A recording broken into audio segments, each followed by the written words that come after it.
Bienvenue sur notre chaîne YouTube, le meilleur de l'actualité africaine et internationale. N'oubliez surtout pas de vous abonner et de cliquer sur la cloche de notification. Allez, Bonjour amis fidèles internautes de Sénégal Média, c'est encore un plaisir. Aujourd'hui, nous nous sommes déplacés jusqu'au lycée Seydina Issa Rouhoulaye, ex-lycée des Parcelles Assainies. C'est un lycée très connu de la population sénégalaise. Nous sommes venus aujourd'hui pour parler de la revendication des enseignants et des professeurs.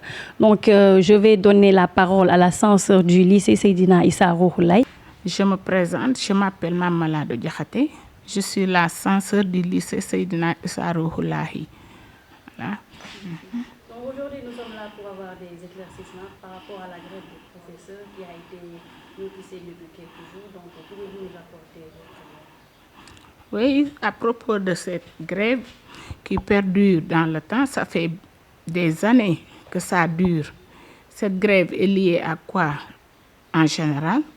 C'est que les enseignants veulent qu'on corrige le système de rémunération. L'État l'avait promis depuis longtemps, mais jusqu'à présent, après avoir noté en fait le dérèglement qui existe dans le système de rémunération et avait promis de corriger. Mais depuis lors, rien n'a été fait. En plus, il y a aussi la lenteur ou les lenteurs administratives. On voit ici des professeurs qui restent pendant plus de 10 ans sans avancer. Et ça pose problème. Il y a même des professeurs qui vont en retraite sans avancer, qui n'ont jamais plafonné. Donc, ça pose problème. Il y a aussi des motifs comme, par exemple, les classes pléthoriques. Il y a... Oui, les classes pléthoriques, ça fait partie de leurs revendications. Il y a aussi le problème des abris provisoires qui avait défrayé la chronique récemment et qui avait valu à un enseignant ou une enseignante d'être suspendu de ses fonctions. Et ça pose problème. Donc, il y a aussi, dans leurs revendications, le fait que l'État ne veut pas créer le corps des administrateurs. Et ils veulent qu'on crée ce corps d'administrateurs scolaires pour permettre aux chefs d'établissement d'être traités comme des chefs de service et bénéficier de toutes les retombées qui correspondent à leurs aspirations. Véhicules, maisons de fonctionnement, etc. Même si vous allez dans plusieurs lycées, les proviseurs habitent en dehors, les censeurs, la même chose. Et ça pose problème. Franchement, comment dirais-je, les enseignants sont obligés d'aller vers les écoles privées. Sinon, ça ne marche pas. Il y a tellement les impositions qui sont là et qui grèvent le budget des enseignants. Même si on reçoit des rappels, presque, on l'impose déjà et ensuite, si tu reçois cela, on continue de te couper. Supposons que tu as reçu le rappel au mois d'avril ou au mois de mars. On va te couper parfois plus de 100 000 chaque mois jusqu'au mois de décembre. Finalement, le professeur ou l'enseignant, s'il ne fait pas de kharmat, il a des problèmes pour nourrir sa famille. Cela doit cesser. C'est lié à leurs revendications.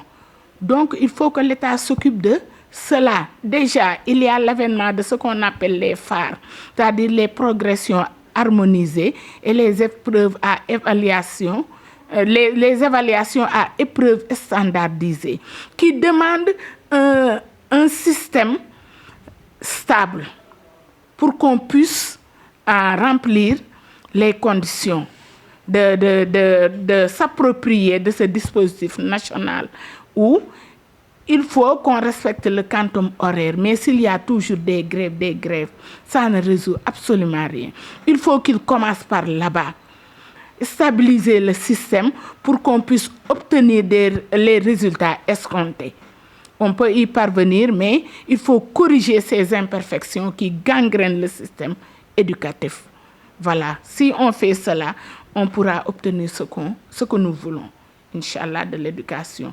Il y a, c'est un savant chinois qui le dit, si réellement on veut détruire un pays, on n'a pas besoin d'armes. Il faut passer par l'éducation. Donc, l'éducation, c'est la base. Il est temps que l'État tourne vers les enseignants. Il faut qu'il les aide. Aujourd'hui, j'avais suivi à la Télé France 24, il y a la revendication des enseignants et l'État a réagi à travers le ministre de l'Éducation favorablement, en un temps record. Dès qu'ils avaient déposé le avis, ils avaient déjà apporté des solutions. Pourquoi pas avec le système éducatif? Ces problèmes, le non-respect des accords, c'est ça qui fait ces problèmes chaque année. Il est temps que l'État règle le problème des enseignants pour qu'on ait un système éducatif stable. Voilà. Donc, en vous entendant parler aussi, le ministre avait lancé un tirage de 170 000 cartes professionnelles. Est-ce que réellement vous avez reçu ces cartes professionnelles? Bon, on s'est inscrit. Comme les autres corps. Oui, c'est lancé. On s'était inscrit massivement. Mais ce n'est pas encore sorti? Non, ce n'est pas encore sorti.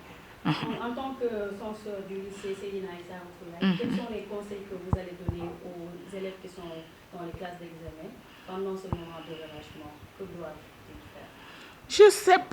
Je sais pas par rapport à ces élèves. C'est-à-dire, on n'a pas de conseils à leur donner. Sinon, nous, récemment, avant les fêtes, les élèves avaient l'habitude de sortir des classes pour aller protester. Parce que les professeurs qui sont en grève dans le public étaient en train de faire cours dans le privé.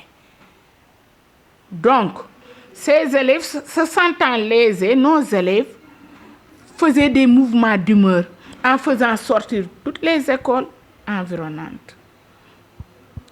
Finalement, cela n'avait pas porté ses fruits. Pourquoi? Au moment où les autres établissements du Sénégal profitaient des jours que les professeurs sont en classe pour faire leurs cours, alors que nous, nos élèves, quand les professeurs sont dedans, ils sont dehors.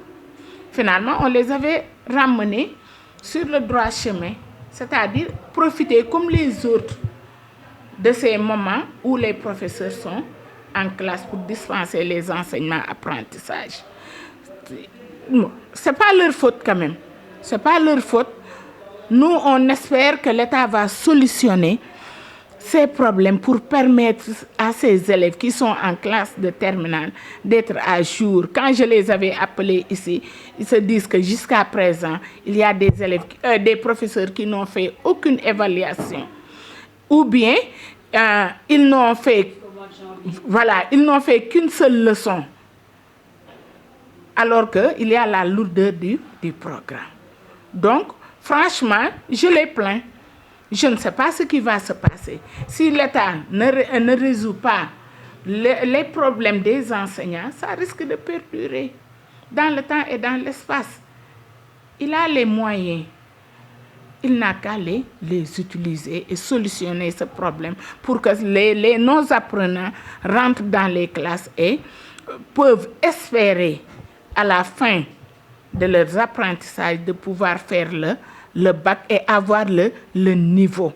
Sinon, le diplôme laisse à désirer.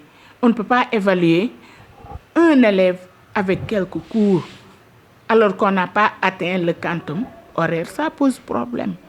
Donc, mieux vaut solutionner le problème des enseignants et d'appeler nos syndicalistes autour d'une table et discuter avec eux. C'est mieux.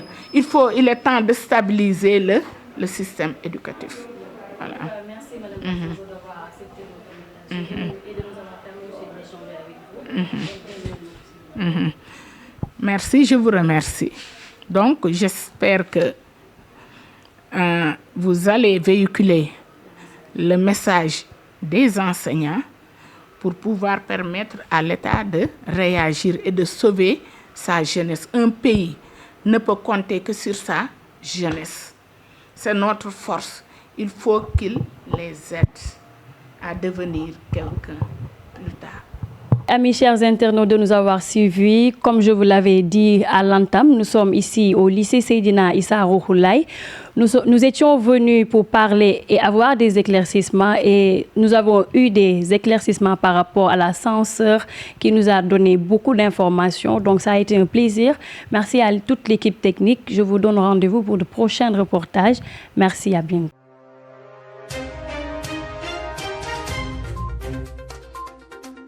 Bienvenue sur notre chaîne YouTube, le meilleur de l'actualité africaine et internationale. N'oubliez surtout pas de vous abonner et de cliquer sur la cloche de notification. Allez,